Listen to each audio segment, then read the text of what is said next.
welcome to this episode of my Top 100 Games of 2016. Today I'm going to be talking about my number 80 through 71. No more intro, let's get to it. At number 80 we have a super popular dice-chucking game of Monster Combat. My number 80 favorite game of all time is King of Tokyo. King of Tokyo has actually got a newer version called King of New York. I haven't actually had a chance to play that one. But I really enjoy the simplicity of this game, and I'm not sure exactly how I feel about the added stuff in King of New York. In King of Tokyo, you're all playing these giant monsters who are fighting over Tokyo. What you're really fighting over is victory points, but you're using a Yahtzee mechanism. Roll, re-roll, re-roll, and then you get what you have. You can get claws that let you attack everyone else. If you get sets of numbers, you can get points. And if you get lightning bolts, you get energy, which lets you buy cards that get you special powers. I love special powers, so I enjoy that part of the game. Your characters sort of grow because of those cards. Your characters grow and change as the game goes on. You get special abilities that nobody else has. You can take different paths to victory, but they're not guaranteed because of the randomness. If I'm going for all points and I never roll points on the dice, then that can be kind of ruined. But there's a lot of stand-up moments in this game, especially when you get near the end, and it's, I have 3 health left, so as long as this person doesn't roll 3 hits, I'll be okay. And then you're on the edge of your seat, hoping they don't roll that 3rd hit. Very simple game, definitely a new classic, probably in the realm of Ticket to Ride and Settlers of Catan as far as bringing people into the hobby. This one stays in my collection because of that, and it's one of my favorite just pure dice-chucking, fun, random games. So my number 80 is King of Tokyo. At number 79, we have a light card game of crazy alliances and area control. My number 79 favorite game of all time is Smash Up. Now this here is the box for the big geeky box, the lid for that box, which is just, a thing they sold so that you could hold everything, because there's so much in Smash Up now, so many expansions, that you need a box this size, and there's still room for more. They're just going insane with this game. In this game, you are taking 2 decks and mixing them together. You're smashing them up to make one faction, so you can mix zombies and pirates with... you can mix zombies with pirates, you can mix wizards with ninjas, and then you fight against other players who have their own deck over these bases in the middle of the table by placing your cards around it, trying to have the most strength there when it reaches its limit. And whoever gets the first 15 points wins.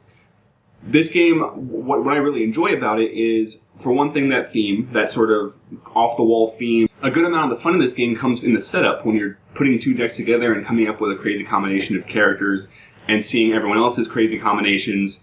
But then once you get into the actual gameplay, even if you get the theme away, I still enjoy the game because you're not just mixing up thematic characters, you're not just mixing up pirates with ninjas, you're mixing up styles, which is really the engrossing part of this for me. Each different deck has a different strength and a different weakness. So the steampunks, for instance, or the time travelers have a lot of cards that let you get things out of the discard pile. The wizards have a ton of actions. The robots let you put out a bunch of minions. And so when you mix these decks together, their powers are applying to each other now. So if you have the robots who are letting you bring out a lot of minions, and your other deck has a lot of minions for you to bring out, then that's a synergy that now you can work with. And some decks work better together than others, but that's something that you learn as you play. And that's the thing that I really enjoy about this game, is that it's a relatively quick game that gives you that sort of new exploration feeling every turn, or every time you play. The different bases all have abilities that sort of mess with the flow of the game. Everyone else's deck will mess with your plans. But it's just a lighthearted sort of game that still gives you a feeling of discovery, and that's why I really enjoy it so much. And that's why it's my number 79, Smash Up. At number 78, we have the granddaddy of tile laying games and one of the big 3 gateway games in our hobby. My number 78 favorite game of all time is Carcassonne. In Carcassonne, you are placing tiles out to make a city. The thing that I've heard most people... So this is one of the big 3 gateway games, along with Ticket to Ride and Settlers of Catan. Games that really bring people into the hobby and have been since they came out. And this one, I think one of the things that really drew people in was the fact there is no board. We're so used to the idea of a board game being Monopoly, or even Catan, where there's a board out in the middle of the table and that's what you play on. In this game, a lot of the game is making the board. You get a hand of tiles, or you draw a tile, and when it's your turn, you place that tile out onto the board. It starts with one tile, but as the game goes on, this tile grows into a big city. And you are scoring based on making roads, making cities and closing them off, making big fields, surrounding sanctuaries, cathedrals. The game is very simple, and that's what I enjoy so much about it. But it has, again, as I said in the last video with Castles of Mad King Ludwig, I very much enjoy games that have a look on the table when you're done, where you can look at it and really see what we have accomplished while we're playing this game. And this one is probably like the epitome of that as far as like well-known and well-regarded games. When you are done playing a game of Carcassonne, you have a city on the board. And that is very impressive. It's something that sticks with you. The scoring is very simple. It gave us the term meeples, which we can't thank it enough for. Everything has been said about Carcassonne, so I'll end it here. My number 78. Yes, that's right. My number 78 of all time, Carcassonne. At number 77, we have a hot game that got attention for its poker chips, but stuck around for its gameplay. My number 77 favorite game of all time is Splendor. In this game, you are using gems to sort of build an engine that let you build better gems and get the most points by the end. It's a fairly themeless game. I can't even really explain what the theme is supposed to be. You're just a gem dealer trading gems.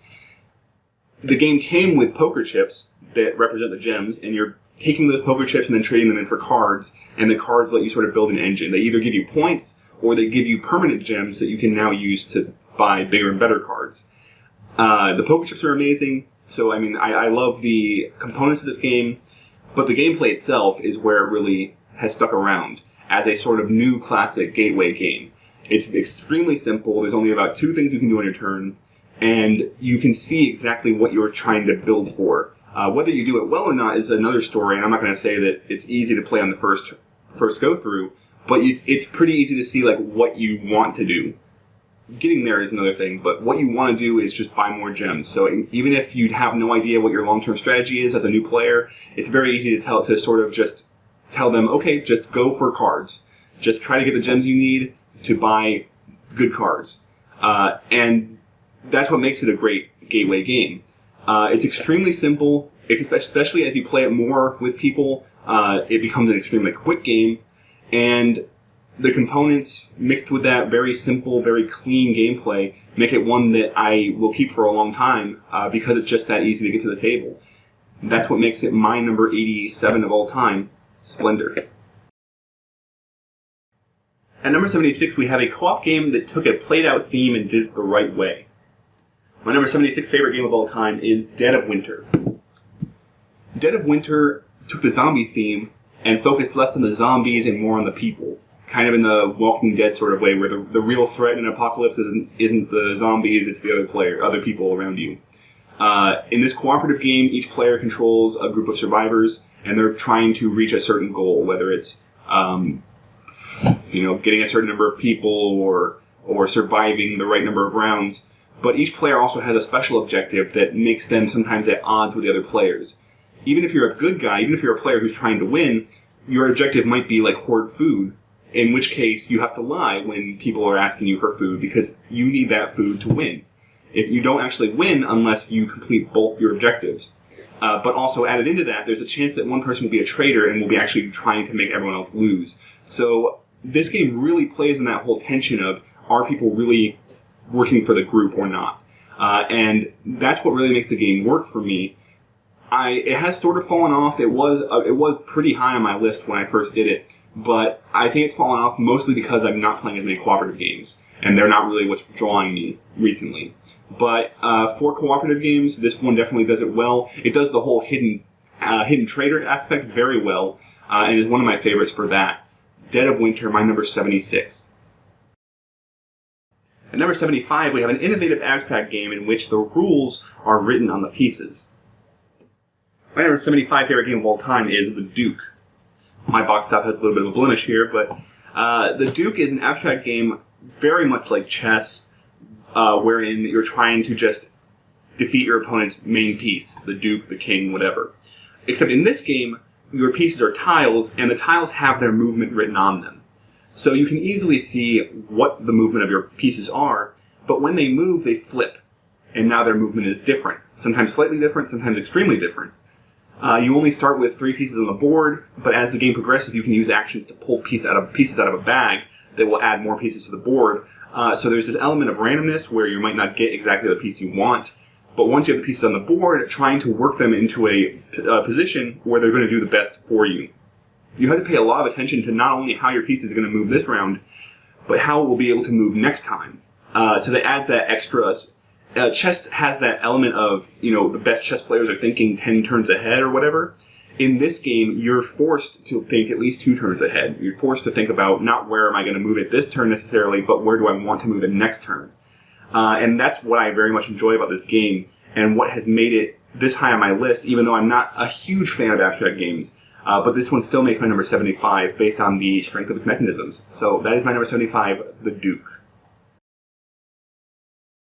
My number 74 is a real-time dice rolling game where music plays a large part.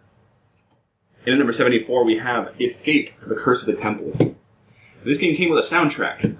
The soundtrack is essentially just a timer, and you can use a timer if you'd like, but the soundtrack adds so much to this game. In Escape, you are playing cooperatively, trying to escape, trying to go into a temple, drop off gems to end the curse, and then escape before the door closes. This soundtrack is playing, the music gets more and more intense as the timer is running out, and you are rolling dice in real time trying to get from room to room, trying to complete these objectives to put gems into these spaces, and then trying to escape all at once. If not everyone escapes, then you all lose. You can use dice to help each other. It's possible that your dice get locked up, and you need someone else to come and help you. Very interesting, especially because one thing I love about this game is the 10-minute time limit. Because the game is timed, because you are always going to go with the same amount of time, every game is 10 minutes. And I love that about this game. You know exactly how long it's going to take. You know that you can play 3 times in 30 minutes. And with expansions especially, you start getting different types of rooms that require different things from you, and they're random. So as things come up, you might have a different experience every time. But even with the base game, just very fast, very frenetic, always 10 minutes, and it's just a laugh out loud sort of game. One that I don't think you would like necessarily if you don't want that stress, but if you don't mind the stress, Escape is a fantastically stressful game, and my number 74 of all time. At number 73, we have a sci-fi hidden movement game that adds special powers to a proven formula. My number 73 favorite game of all time is Spectre Ops, another Plaid Hat game. This one is it's a hidden movement game where one player is going into a building trying to destroy objectives. They are marking their movement on a piece of paper, and the other players are controlling agents who are trying to find this spy and defeat them before they can escape. All the players have special abilities. The spy has a special ability and also equipment they can use. The agents all have special abilities that help them find the spy. And I don't know, this is just a tense game where everyone's trying to... It's hard to explain, but if you're playing the spy, you're constantly on the edge of your seat because you are listening to the agent players talk about where they might think you are. Every time they say the spot you're on, you're trying not to show anything, trying not to give away anything, you're trying to have your poker face on. As the agents who are trying to find the spy, you are doing a sort of logic puzzle. Okay, they can move up to this many spaces, we know they were here, and then they moved, so they could be anywhere within this radius, but they're probably heading over here, so let's go over here, and I'll use my special ability that lets me smell if anyone's within a certain amount of spaces of me. And then once you are found, it becomes this even more tense thing where you can fight, but as the spy, you can't actually win fights. I mean, you're not going to win the game if you're fighting all the time. So you still have to try to escape again. You have to try to slip out and go back into the shadows. A great hidden movement game, I think my favorite of the genre, because of the hidden movement, because of the special abilities that it adds on there that make it more dynamic. Just a very solid game in that genre, and my favorite. So my number 83, Spectre Ops. At number 72, we have a boring-looking game whose bland theme hides a combo-heavy card system. At number 72, we have Guildhall. Here I have Guildhall Job Fair, but regular Guildhall is just different cards that you can even mix together with this one. Guildhall is obviously, I mean, you look at this cover and it is nothing impressive. It does not look like it's very dynamic. Looks like maybe an Agricola card game or something like that. But in Guildhall, what you're doing is you're playing these cards and trying to make sets of, there's different people, and they each are in different colors. You're trying to make a set of all, I believe it's 5 different colors. Once you do that, they flip over and become a point, essentially, that you can trade in for point cards. But the thing that really draws me to this game, I think you're starting to see a theme here, that I really enjoy, like, special powers and combos. And the way that you play this is that each of the different person cards has a special ability. So one special ability might let you draw cards. The first time you play it, you draw 1 card. And now that card's on the table. When I play another one, because I already have one, I get to draw more cards. And so on. Until I play that 5th one, and then I get a really powerful ability, but now it flips over and they're done. They're points now, they're not. I have to start over if I want to try that ability again. Very interesting, very cool combinations of cards. You can really, as you're playing it, sort of see just things emerge where, okay, if I play this card, you get like 2 actions every turn, so let me play this card, and that'll give me this ability, like the ability to draw more cards that I can use to fuel this one. I can go searching for a certain card I need. There's a few cards that let you sort of mess with other people. If you see them getting close to finishing a set, you can swap cards with them in your guild hall to help yourself and hopefully hinder them. Just an amazingly fun game that I think doesn't get the love it deserves because of this cover, because of this theme. It's recently gotten re-released with a fantasy theme, and that looks interesting. I don't know that I'm going to get it because I enjoy this one, and I don't really see the reason to get a new themed version. But if you haven't played Guildhall and you enjoy that sort of just finding combos of cards and watching things go off just because of your planning and because of your ability to find those combos, Guildhall definitely has that, and it's a pretty fast game as well. That's what makes it my number 82, Guildhall. Sorry, my 72, Guildhall. At number 71, we have another cooperative game. This one, a licensed game based on a popular third-person shooter video game. At number 71, we have Gears of War. Now, I'm a fan of Gears of War, the video game series. Tony, my brother, and I have played through all the Gears of War up to 3, I think, cooperatively. That was just one of the things we would do. Whenever a new one would come out, we would buy it and play through the story mode. So when I heard there was a Gears of War board game, I was really excited. I heard good things about it, but by the time I got into the hobby, it was sort of gone. I didn't really see anywhere to buy it. It wasn't, the top of my list, but it was one that I was keeping an eye out for. Saw it in a Fantasy Flight sale and picked it up, and I'm glad I did, because this is a very solid cooperative game. In this game, you are playing as the soldiers in Gears of War, going through missions, fighting the aliens that are trying to stop you.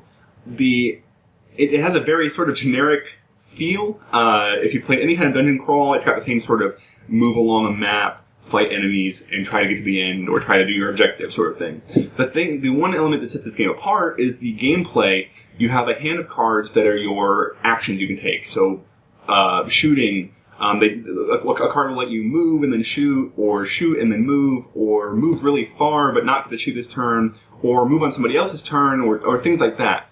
But every time you spend a card, you are spending life. When you get to no cards left, you are downed, and someone has to come over and help you. When you get hit, you lose cards. Spending actions on other people's turns is good because you get to do extra actions, but now you're also spending extra life. You're lowering your hit pool and making it easier for you to get knocked down. Very, very tense sort of mechanisms where you want to do more, but you can't risk it all sometimes. You really have to weigh, who's going to do what at what time to try to keep yourselves balanced. Very, very solid game that does get something from this theme. If you are a fan of Gears of War, I think you will also enjoy it for that, because you have all the sort of weapons from the game, you have the enemies from the game, all these really cool plastic miniatures, and so that is there. But the gameplay itself even is very interesting and entertaining. So I definitely think this is an underrated cooperative game, probably based on the fact that it's not super widely available anymore. But I did hear this was sort of based on the Doom system, DOOM, another video game, and that one is coming back. So I'd be interested in seeing if that one is similar or what. But if you get a chance to try Gears of War, I would definitely recommend it as a solid cooperative game with a theme that you might enjoy. That's why it's my number 71, Gears of War. Well, that's it for this episode, everybody. That was my number 80 through 71, my most precariously perched boxes yet. I hope you enjoyed this video. A lot of varied games in this one. A solid 10, I would say. But next time I'll be back with my number 70 through 61. Until then, see you later.